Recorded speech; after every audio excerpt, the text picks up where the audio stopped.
Volume 3, Chapter 342, 27th November, 1945. Going towards Caesarea Philippi. Peter's Primacy. The Jordan runs across a plain before flowing into Lake Merom.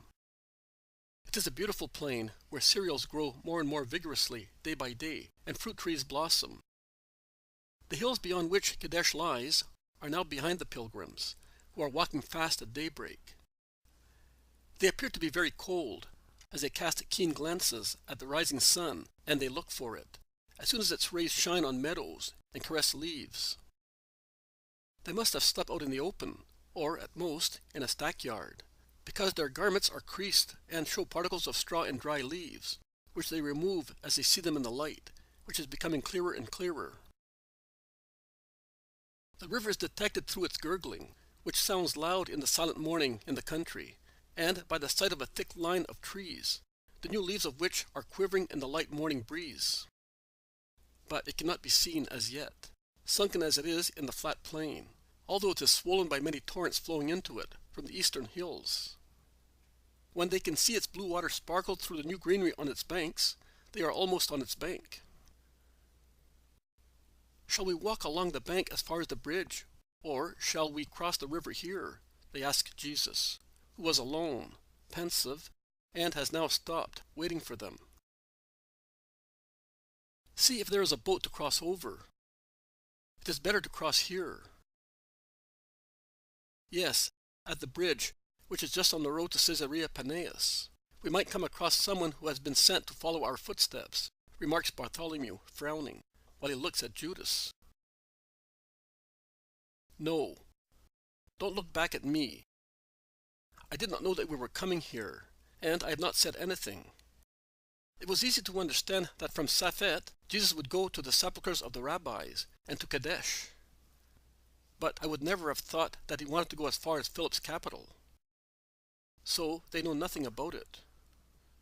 So we shall not find them through my fault or through their own decision. Unless Beelzebub himself leads them," says calmly and humbly the Iscariot. "Very well, because with certain people we must be sharp-sighted and speak very carefully, without letting them have any clue of our plans. We must watch everything.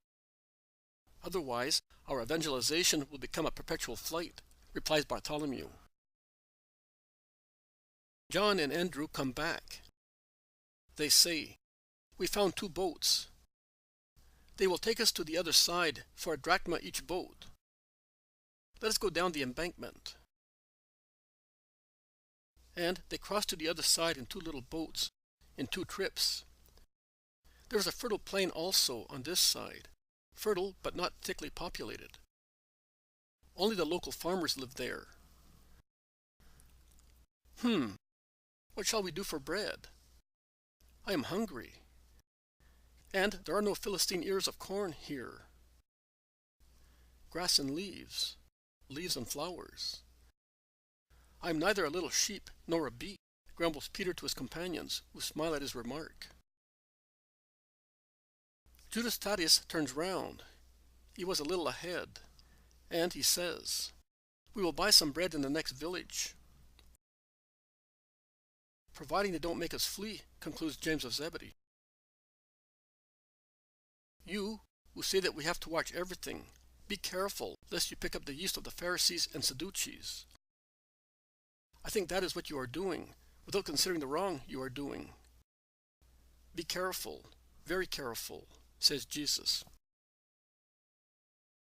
The apostles look at one another and whisper, "What is he saying?" "The bread was given to us by the woman of the deaf mute and by the innkeeper at Kadesh. I still have it here. It is the only bread we have. And we do not know whether we will be able to find any more to satisfy our hunger. So why does he say that we buy bread of Sadducees and Pharisees with their yeast? Perhaps he does not want us to buy any in the villages here."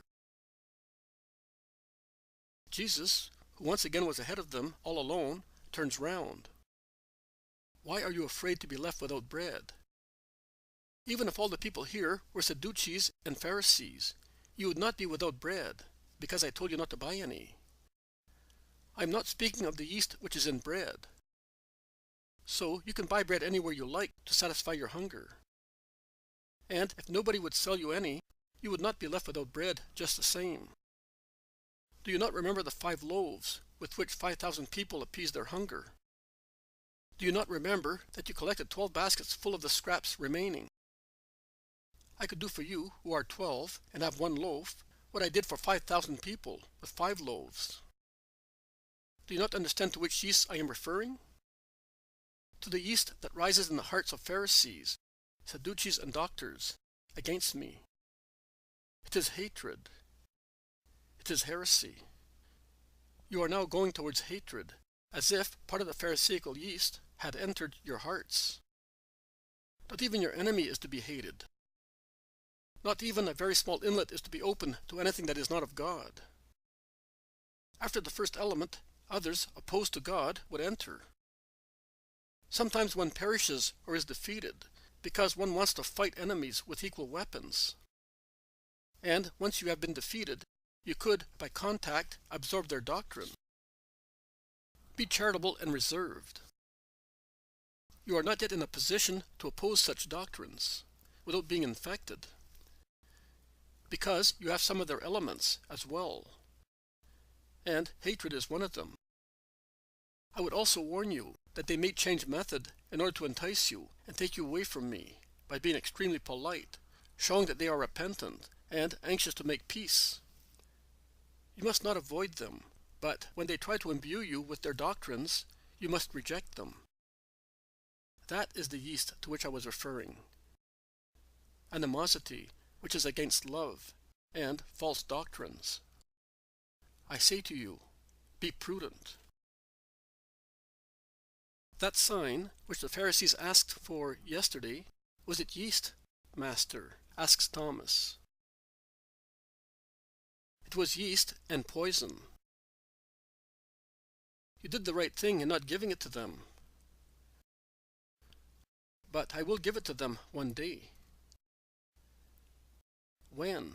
They ask curiously. One day. And what sign is it?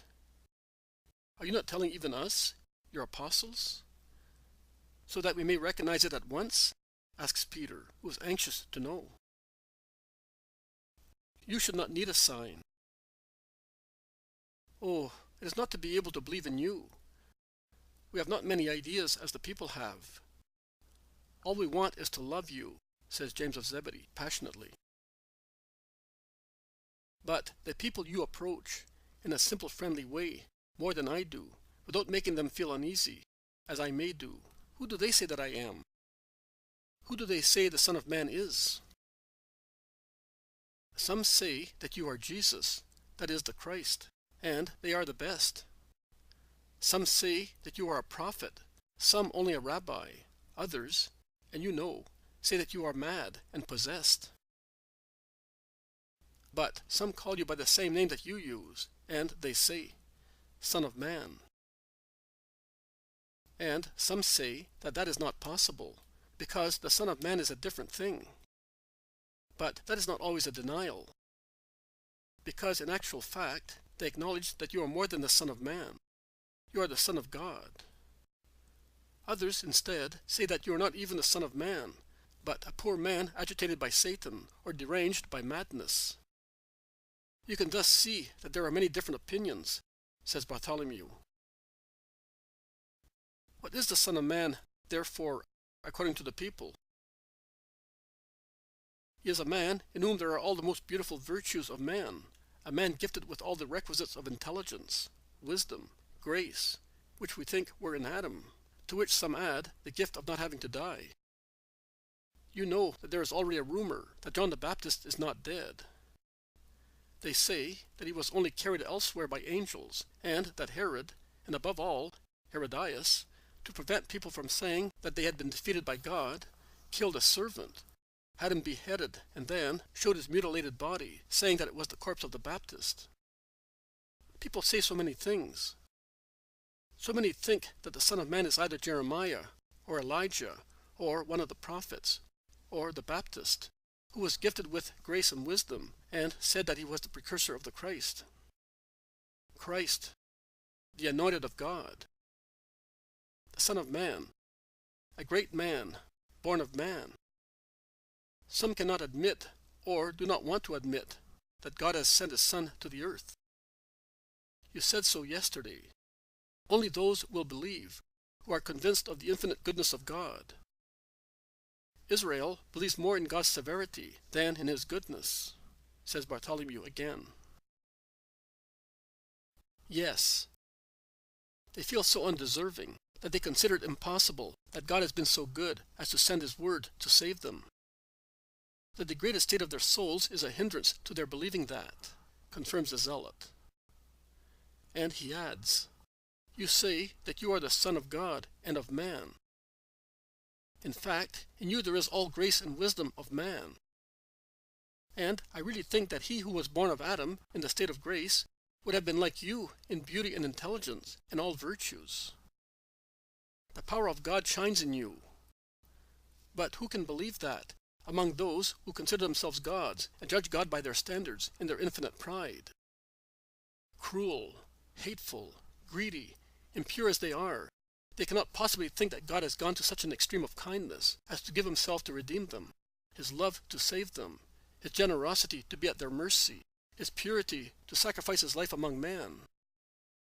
Since they are so inflexible and captious in looking for faults and punishing them, they cannot believe that. And who do you say that I am? Tell me your own personal opinion, without taking into account my words or the words of other people.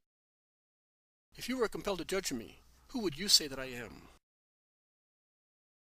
You are the Christ, the Son of the living God, exclaims Peter, kneeling down with his arms stretched upwards towards Jesus, who looks at him with his face bright with love, and who bends to raise and embrace him, saying, Simon, son of Jonah, you are a happy man, because it was not the flesh and blood that revealed this to you, but my Father in heaven. Since the first day you came with me, you have been asking yourself that question, and because you are simple and honest, you have been able to understand and accept the reply that came to you from heaven. You did not see supernatural manifestations as your brother, John and James did. You did not know my holiness as son, workman, citizen, as my brothers Judas and James did. You did not receive any miracle, neither did you see me work any. I showed no sign of power to you, as I did with Philip, Nathanael, Simon Cananean, Thomas and Judas, who saw them. You were not subdued by my will, as Levi the publican was. And yet you exclaimed, He is the Christ. You believed since the first moment you saw me, and your faith was never shaken. That is why I called you Cephas. And that is why, on you, Peter, I will build my church, and the gates of hell shall not prevail against it. I will give you the keys of the kingdom of heaven. Whatever you bind on earth shall be bound also in heaven. And whatever you loose on earth shall be loosed also in heaven, O prudent, faithful man, whose heart I have been able to test. And now, from this moment, you are the head, to whom obedience and respect are due, as to another myself. And I proclaim him such before all of you.